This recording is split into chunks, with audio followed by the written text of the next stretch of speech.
information society. And everybody get a chance to realize their talents by how to using the media, the computer, the internet, those kind of things. I want to know something from you and hear the media maker, how to use it, how to connect it. I will say question here.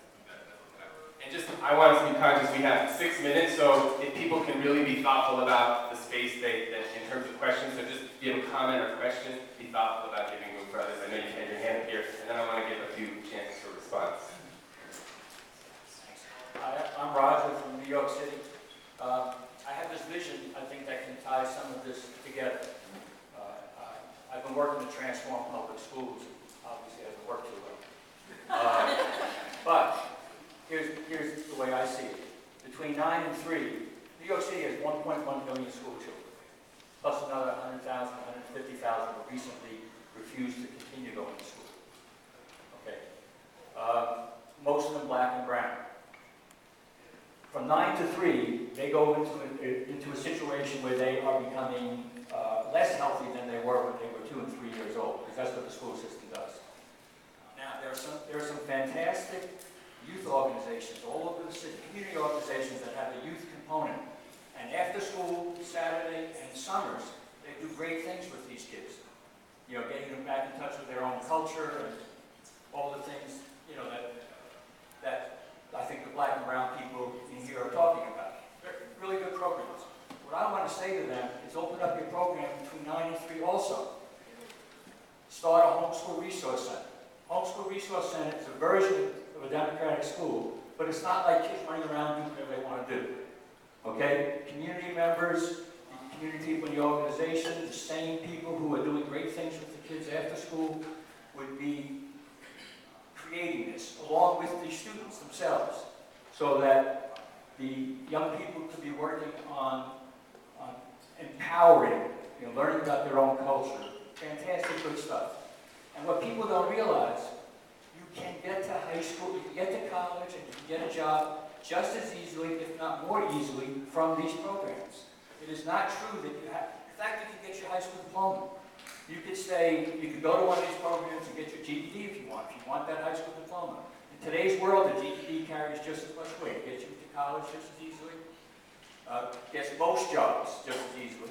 But the thing is that if this were to happen, you have a whole empowering thing going on.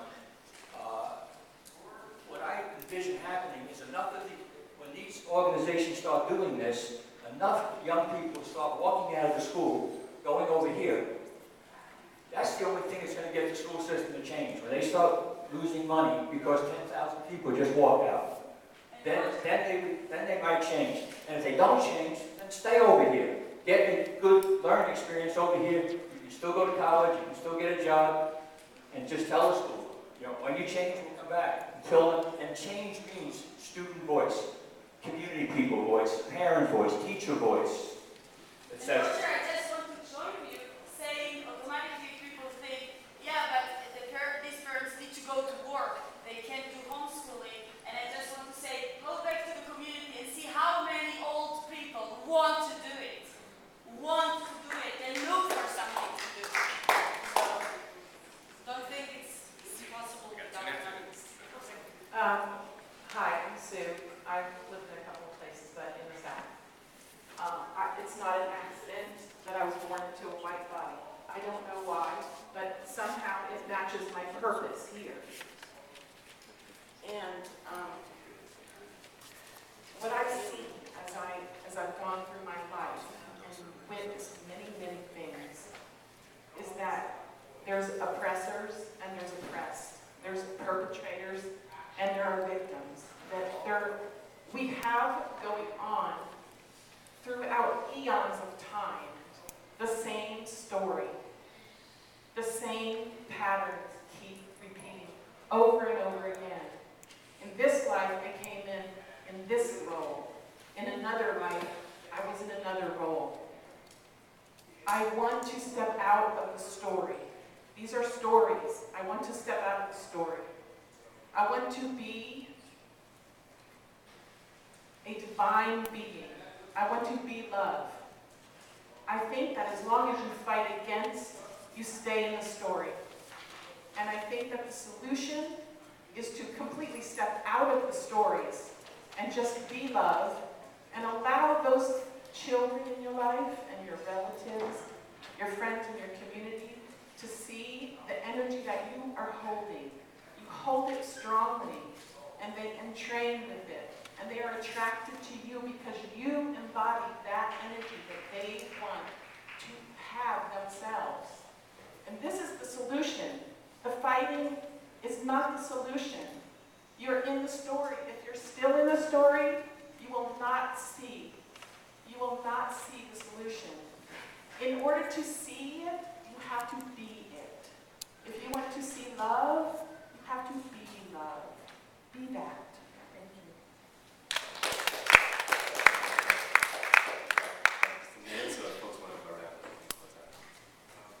I guess just to close out, as we struggle, so just the last point you made about stories, we all have stories, and some stories are true, like 85 kids in the classroom, that's true in Detroit. Like not having 4 teachers out of the 7 periods, that's true in Detroit. Like being locked out or being suspended for 5 days because you walk into the hallway without an ID. Being expelled for school for fighting, being caught into a jail cell for minor infractions. Those are true. Those are black and brown stories, and those are stories of struggle, stories written in this country, in the paradigm of white versus non-white. This is true in this country, right? So we have to recognize these stories, because by doing that, we're recognizing the humanities of millions of black and brown kids who never really get their humanities recognized. We think of Trayvon Martin right now. It's a huge issue that a lot of us are having to deal with, because it's, the humanity of black boys and brown boys is at an all-time low. This ability to kill young black boys and get away scot-free. And we have to examine the sort of society that produces these kinds of realities, doesn't check itself, and believe that its education system can actually serve the same community that it seeks to imprison over everything else.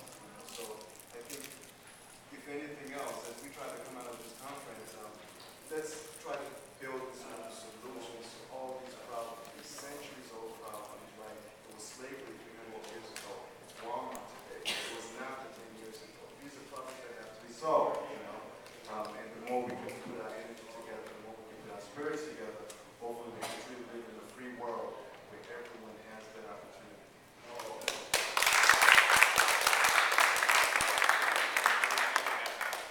Yeah, so I'm gonna try to keep it brief. I think that y'all are gonna go back home and do what you want to do.